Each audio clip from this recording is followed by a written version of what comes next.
Hi అండి, అందరికీ నమస్కారం. ఈరోజు నేను ఉజ్జయిని మహంకాళి టెంపుల్కి వచ్చాను, సికింద్రాబాద్కి.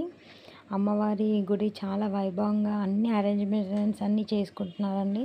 నేను సాటర్డే రోజు వచ్చాను. సండే రోజు మనకి బోనాలు నెక్స్ట్ డే ఎందుకు అంటే సండే రోజు చాలా రష్ ఉంటుందండి. అసలు మనము అమ్మవారి దర్శనానికి కూడా చాలా టైం పడుతుంది. ఇంకా లోపల ఎంట్రన్స్కి వెళ్ళేసరికి ఇక్కడ అద్దాల మేడ అండి అమ్మవారిది. ఎంత చక్కగా రెడీ చేశారో అసలు అమ్మవారిని చూడడానికి రెండు కళ్ళు చాలట్లేదు. ఇంకా మేము అమ్మవారికి ఒడిబియ్యం పోయడానికి మేము మా తోడికోడలతో అందరికి వచ్చాము. ఎవ్రీ ఇయర్ మా పెద్ద తోడికోడలు అమ్మవారికి ఒడిబియ్యం పోస్తారండి. మేము అందరం కలిసి వస్తాము. మేము 4 మెంబర్స్ అనమాట మొత్తము. ఇక్కడ ఫటాఫట్ అన్నీ కూడా ఒడిబియ్యంలోకి కావాల్సిన అన్ని సామాన్లు అన్నీ రెడీ చేసుకుంటున్నాము. తమలపాకులు, కుడకలు, పసుపు కొమ్మలు, ఒక్కలు, ఖర్జూరాలు, ఇంకా అమ్మవారికి తెచ్చిన శారీ, బ్యాంగిల్స్ అన్నీ కూడా మా ఆడపడుచుని కూడా పిలిచామన్నమాట. తను కూడా వచ్చింది. అక్కడ చాలా రష్ ఉందండి. అసలు మనము ప్రశాంతంగా కూర్చొని కూడా ఇవన్నీ చేసుకోలేకపోతున్నాం. అందుకే చాలా ఫాస్ట్గా చేసేస్తున్నాం అనమాట.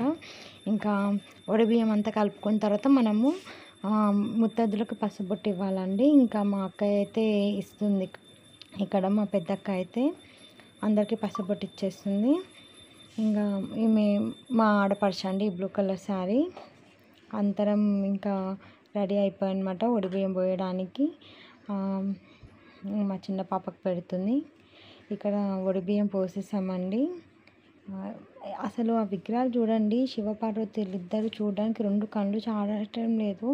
ఎంత చక్కగా వాళ్ళ ముఖంలో అనేది చాలా కడు ఉందండి. అసలు నిజంగా శివపార్వతులు వచ్చి కూర్చున్నారన్నట్టు ఆ ఉత్సవ విగ్రహాలు ఉన్నాయి. ప్రతి ఇయర్ వీళ్ళకే కళ్యాణం చేస్తారంట గుళ్ళో. సో ఒడిబియ్యం అయితే పోసేసాము. చాలా రష్ ఉంది, చూస్తున్నారు కదా, కొంచెం ఇట్లా అవుతుంది చూడండి. ఇక్కడ నేను కూడా మొక్కుతున్నాను, ఒడిబియ్యం పోసేసాను. చాలా రష్ ఉందండి టెంపుల్ మాత్రము. ఇంకా ఇక్కడికి ఒడిబియ్యం పోసినాక మనము అమ్మవారి దగ్గరికి ఎంట్రన్స్లోకి చెట్టు ఉంటుంది. ఈ చెట్టు గురించి చెప్పంటే చాలా పురాతనమైన అమ్మవారి గుడి స్థాపించక ముందు నుంచే అమ్మవారు వేప చెట్టు రూపంలో వెలిసారండి. ఈ అమ్మవారు కూడా చూడండి, పసుపు బొట్లు అన్నీ పెట్టి మంచిగా పసుపుతో అలంకరించి పూలది మాల వేసి అందరు ప్రతి ఒక్కరు కూడా ఒడిబియ్యం పోసిన తర్వాత ఎంట్రన్స్లో వచ్చేటప్పుడు ఈ దేవతామూర్తిని ఈ వేప చెట్టుని దర్శనం చేసుకొని అమ్మవారి వద్దకైతే వెళ్తూ ఉంటారనమాట. చూస్తున్నారుగా, కనిపిస్తున్న వీడియోలో రష్ ఉంది కాబట్టి నేను ఎక్కువ క్లారిటీగా తీయలేకపోతున్నాను మీకు. ఇక్కడ మేమైతే మాకు తెలిసిన వాళ్ళు ఉన్నారండి టెంపుల్లో. సో వాళ్ళు మాకు బ్యాక్ సైడ్ టెంపుల్ నుంచి చూపిస్తున్నారు. ఇక్కడ ఇవి ఈ ఇయర్ 2025లో చేశారండి. తంజావూరు పెయింటింగ్స్ అమ్మవాళ్ళది. దశమహావిద్యలో అమ్మవార్లు అనమాట. అమ్మవారికి ఎంత బాగున్నాయంటే చూస్తుంటే చాలా చాలా బాగున్నాయి. మొత్తం 9 అవతారాలకు సంబంధించిన ఫొటోస్ అండి. వెనకాల అమ్మవారు గర్భగుడి బ్యాక్ సైడ్ ఈ దుర్గామాత ఫోటో అయితే ఉంది. ప్యూర్ ఇత్తడి, చాలా చాలా బాగుంది. అమ్మవారికి కూడా పూజ చేస్తారంట. మనము ఎంట్రన్స్లో నుంచి వస్తే మనకు తెలియదండి, ఇది బ్యాక్ సైడ్ నుంచి అయితేనే మనకి ఈ విగ్రహం కనిపిస్తుంది. ఇంకా మేము లైన్లో అయితే నించున్నాము. ఇంకో మా తోడికోడళ్ళు, మా వదిన అండి, మా తోడికోడలు వాళ్ళ అబ్బాయి, మా మిల్కి హాయ్ చెప్తుంది చూడండి, మా పెద్ద పాప.